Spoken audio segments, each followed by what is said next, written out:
మంత్రాల పకిరు చెప్పే మాయ మంత్రం కథ కదే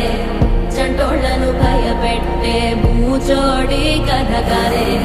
తాత ముత్తాతమ్మల భూతాల కథ కదే విక్రమాదిత్యుడు చెప్పిన వేదాళుడి కథ కదే దీపము నుండి దెయ్యం వచ్చే అల్లావుద్దీన్ కథ కదే ఇది ముడత చర్మం ముసలి చెప్పే కథ లాంటి నిజమే